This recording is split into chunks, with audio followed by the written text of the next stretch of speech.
Welcome to Sharing Tea with Dr. C, a podcast where women come together to sip, share, and discuss all things marriage. Join us as we dive into the heart of relationships. We're here to unpack it all in a safe and supportive space. So take a deep breath. Relax. And let's brew some wisdom together. This is Sharing Tea with Dr. C. Good morning, ladies and gentlemen. How are you? Well, how's your week going so far? Well, just one more day of work, right? You can make it. Sure, you can make it. But let's just relax and spend a little time with me. Thank you so much for sharing tea with me, Dr. C. Have you shared the link with your friends, by the way? And have you subscribed? Please be sure to do that. I'm so anxious to dive right into this part 2, the power of self-love. So let's just pray right quick. Bow your heads, please. Lord, thank you for all that you revealed to us in part 1. And all that you will reveal and all we will discover in part 2 about the power of self-love. Amen. Now, if you didn't get a chance to see part 1, just go on back and catch up, okay? But let's dive right into it. There were 2 points that we did discuss already. Number 1, you must be real with yourself. And number 2, you cannot allow your past to define your present nor your future. Then we'll discuss aspects 3, 4, and 5 in this part, all right? And number 3 will be about forgiveness. Number 4, being well connected. And number 5, realizing that the power of self-love is a lifelong journey. To refresh our memory, in part 1, the power of self-love, we discussed that we have to get real with ourselves and stop any delusional thinking, and also stop pretending to be something we're not. And number 2, not allowing our past to define our present nor our future, nor allowing how we were raised or what others said about us to negatively affect who we are now and who we will be in the future. Number 3, forgiveness. Forgiveness is one of the major keys to self-love. Forgiving others and forgiving ourselves. Forgiving others is really about healing ourselves. You're not letting them off the hook so much as you're letting yourself off the hook. Now, forgiveness is like peeling an onion. It really is. The moment you peel one layer, now that hatred is bubbling up once again. Well, you just peel off another layer. Forgive, and before you know it, you're feeling much better. But then something triggers it again. That's all right. That's all right. God says we got to forgive as many times as necessary, all right? Unforgiveness is so weighty, and it's such a time-consuming distraction. I mean, oh my God, all we're thinking about is what they did to us, to me, and they're going along living their own lives. Well, you need to live your life, okay? Forgive so those weights can be lifted off of you. A mindset filled with unforgiveness is not filled with self-love. There's no room for it. And ladies and gentlemen, we must forgive ourselves. You know, there are things we've done in our past. We need to forgive ourselves so that we will feel worthy of love. You know, I hung on to a boyfriend in college for 3 out of the 4 years. And don't ask me why I did, because I really don't even know.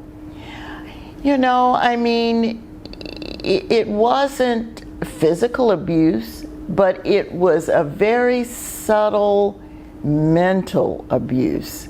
He would say things like, "Cynthia, you're really not going to wear that today, are you?"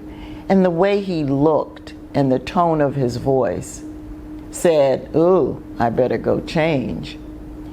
Or he would say, "Now, Cynthia, I know you're smart, but you're not the smartest thing around." I mean, nobody said I was. Or he'd say, "You know what, when we're with my friends, you know, try not to hog all the conversation." Say, "What? Hog all the conversation?" They were talking to me. You know, and I would, you know, speak up, not as much as I used to, but then I found myself speaking up less and less, because then we wouldn't have arguments. You know what? I finally said, "Oh my goodness, enough is enough." You know, and then my stomach is starting to tie in knots. And I'm like, "Oh, no. This is not a way to live. And what is wrong with you, Cynthia? Tell this boy goodbye. I had a very loving childhood. What's wrong with me?" Well, I didn't have boyfriends in high school, just friends. So maybe, you know, I didn't know what to expect in a boyfriend, I guess. But finally, I said to myself, this has got to stop. So I told him bye. Bye, adios, see ya, don't come back around. No, we cannot discuss it, just bye. Okay? And I closed my dorm room door on him, okay? And that's it. He tried to call me. No. And you know what? Whatever the reason, I am so glad I came to my senses.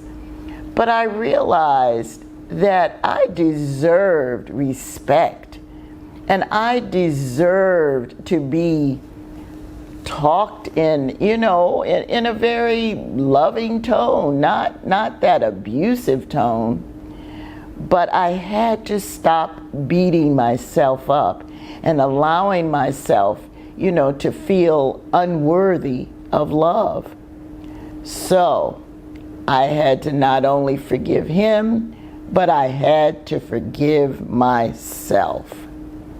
And then once I did that, I started respecting myself once again and realizing, yes, Cynthia, you are worthy of love and respect. Now, number 4, are you well connected? Who and what are you connected to? The world, worldly behaviors, selfish thinking and behaviors, self-destructive behaviors? Or are you connected to love and a sense of well-being that only occurs by being connected to Jesus?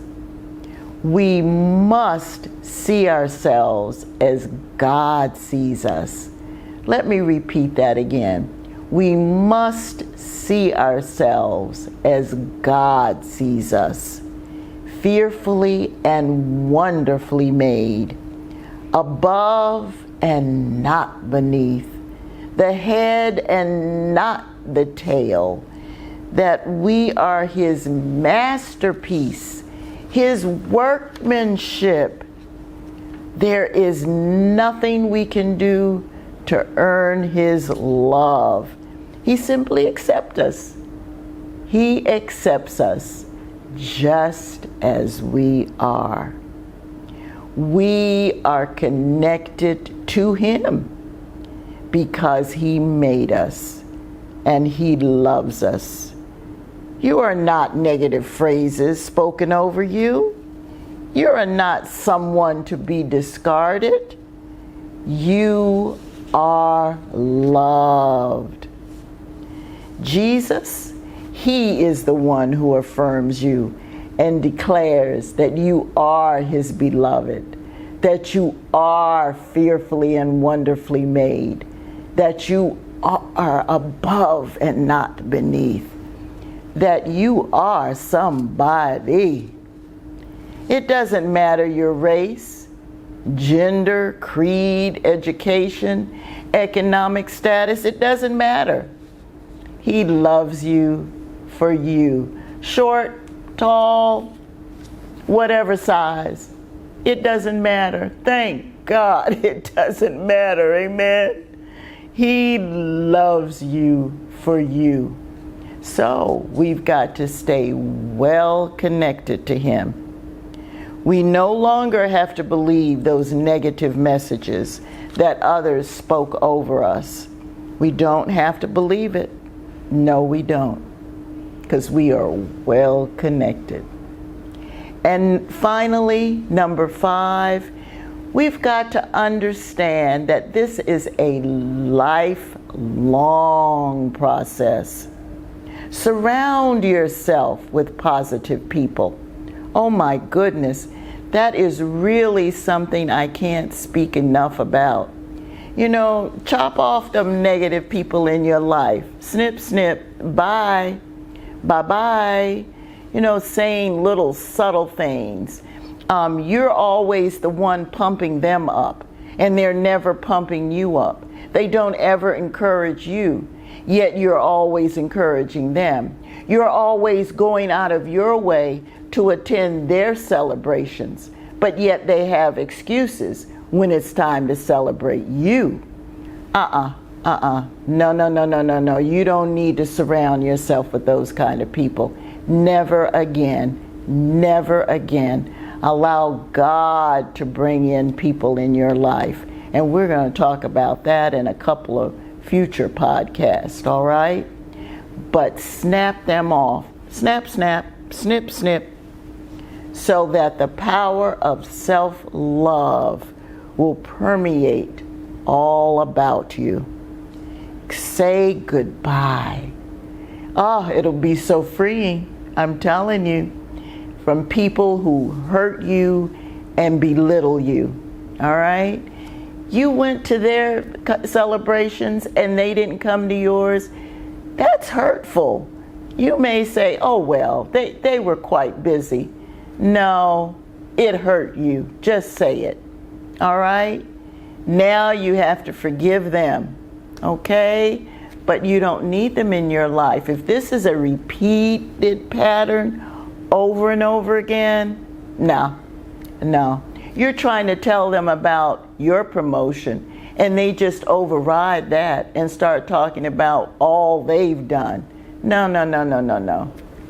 Snip them off. You need positive people in your life, all right? Positive environment. Stop going to those clubs. You know you didn't do a thing for you, okay? Came home sweaty, hot, stinky. Didn't do nothing for you. You didn't like the men there anyway, all right? Single women, cut it off, all right? And we're going to talk about how to make friends and And we're going to talk about all that in future podcasts, all right? So shut them out of your life. But please know it's a lifelong process. You can't do this sometimes overnight, but you'll get the hang of it. You'll get the hang of it. And bit by bit by bit, you will feel and start learning the power of self-love. Well, it's time to say goodbye. I hate that. But let me leave you with 3 takeaways, okay? Number 1, forgiveness is the main key to living in the power of self-love. Number 2, know who and whose you are. And number 3, the power of self-love is a lifelong journey. All right, please share this link with others and subscribe, okay? And remember to tell others to come on and share tea with me, Dr. C. Bye-bye. I'll see you in a few weeks.